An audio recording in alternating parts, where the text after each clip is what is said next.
Hello. As most of you already know, yesterday I took a trip to New York City to see my boy Darren in How to Succeed in Business Without Really Trying. A little poster right yonder. That was crazy. Anyways, it was an amazing experience. I haven't been to New York City in over 2 years. I was in 7th grade the last time I went. And it was really exciting. You know, I got to do a lot of the traditional stuff a lot of people do when they go to New York City. You know, I did that. But I'm going to focus this video on Darren, since probably most of you don't care that I took a carriage ride in Central Park, which is cool. That was cool. We got to the theater around 2 o'clock, and we were lucky we got there then, because like right after we got in line, it got packed, and there was a huge crowd waiting to get in, because they didn't open the doors till like 2:45, even though the show started at 3. Kind of rushed. Whatever. The level of estrogen in the crowd was huge. Like, every group of people there, I swear, I'm not even exaggerating, had a teenage girl with them. It was ridiculous. Like, I was staying next to this one girl in line, and she was saying about how she had gone to the theater earlier in the morning. There had been people lined up since 4 in the morning waiting for Darren to come around noon or whatever to get ready for the show. I was like, holy shit, it is like 10 degrees outside. I've lived in New York my entire life. I know what cold is. But that was cold. Like, I was frozen. I would have frostbite in my hands. And I was wearing gloves too, so how the hell did that happen? I don't know. Yeah, it was cold, and I'm sorry, but I get cold way too easily, and then I get cranky, and then I get nuts, and then I get psychotic. Anyway, so we got in the theater at 2:45-ish, and my seats were really close, like, beautifully close. Like, I can make out every feature of it. Yeah. But the weird part was, I sat behind this one group of people there, and this one woman had to be at least like 35, 40. She bought a poster of Darren, the same one I have. She was making out with it, like full on groping, kissing, licking the poster, and I was literally behind her like, what the fuck is going on? Like, it was seriously one of those moments where you're just like, ugh, it was weird. It was so weird. And then the show started, and this is kind of like a mini spoiler, so if you're seeing the show, tune me out right now. But the very opening scene is when a ladder drops, and then Darren comes down on his little window washer, cable cord thing, whatever. And,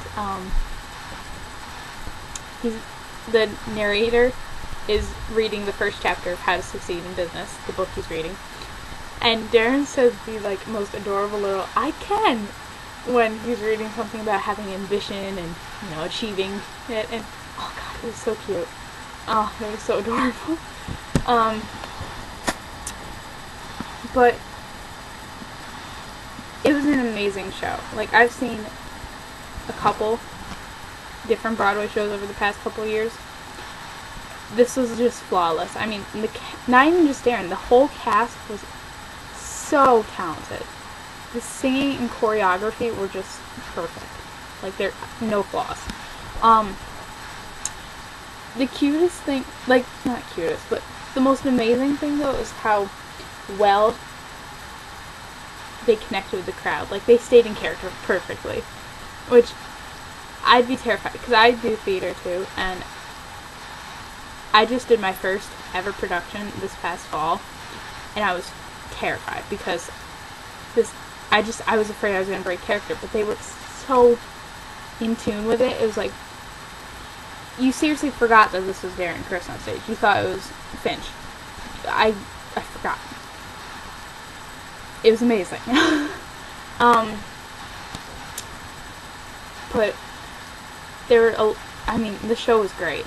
You know, Beau Bridges was hysterical. And then his character's nephew, I'm sorry, his name slipped me and I feel awful, but he was the funniest thing ever because he was so dramatic. And everything he said had such attitude and sass to it. It was like, oh my god. And then I got to see Darren make out with a girl on a couch, laying vertically. Good times. Sitting next to my dad during some of the stuff was awkward though. Particularly that scene. Because I was like whimpering because it was so attractive. And then, oh my god, it was so good. And then to anyone who has seen it or is going to see it, there's this one scene where Grand Old Ivy, or the groundhog scene, I was laughing my ass off. Like, I could not breathe. I had tears coming down my face. It was so freaking funny. Like, if you haven't seen it, wait for the Grand Old Ivy scene, and just the dancing Darren does in it, and the way he responds. Oh my god, it's so freaking funny. You're gonna laugh your ass off. Just know it. What else? Oh. Then when Darren sings I Believe in You, I cried. Because it was just, like I said, you connected with him because you forgot that it was Darren. You thought it was Finch. And as much as you should probably hate Finch because of how he gets away with pretty much everything, you can't because he's just so sweet. There's just this underlying sweetness and uncertainty that is just so appealing and relatable. But for the people who talked to me yesterday, they'll know that I was obsessed with Darren's ass during the entire performance. Because I was close enough to be able to see, like, his features perfectly. Like, his facial expressions. I could even see the sweat on his face and tears in his eyes during the curtain call, which made me cry even more. But I could see his ass perfectly. Like, I could tell he was wearing briefs. I don't know why I find that so funny, I just do. But it was like, someone asked me what it was like seeing it in person. It was like two perfectly round orbs of magnificence. That's the only way I can describe it. God, it was perfect. Oh. But, and then Finch's relationship with Rosemary is so cute and funny. Just the whole thing is hysterical. And I definitely agree with critics about how Daniel played more of the cocky Finch, who when he succeeded, he was like, oh yeah, in your face. Where in Darren, when he succeeded, every time something bad was supposed to happen that would push him down the ladder, but at the very last second, something would work to his benefit and it would help him, climb higher. And this little ding would go off and the stage would go black except for a big spotlight on Darren, and he had the funny expressions. He was just like, yeah. But it was the funniest and most adorable thing ever. And the curtain call had me crying, and he got a huge standing ovation. And I could tell, he was crying and he was blowing kisses to the crowd and mouthing, I love you. And it was so sweet. And then I was going to record stuff and take pictures. This bitch of an usher. I had my phone out like 5 minutes before the performance even started to send a text to my sister. She would give me this look like, put that phone away. I was like, bitch. The fact that I was going to record and take pictures, it's irrelevant. She was a bitch. But, you know, the critics were right. Darren doesn't need a book to teach him how to succeed. He could write it himself. And that was just the greatest part. I mean, it was amazing. And I did not get a chance to meet him afterwards. The stage door, it was packed, and I had to catch a train with my dad home back to Albany's train station. But just being there and watching the excitement in his eyes as he was living out his dream in his Broadway debut is enough.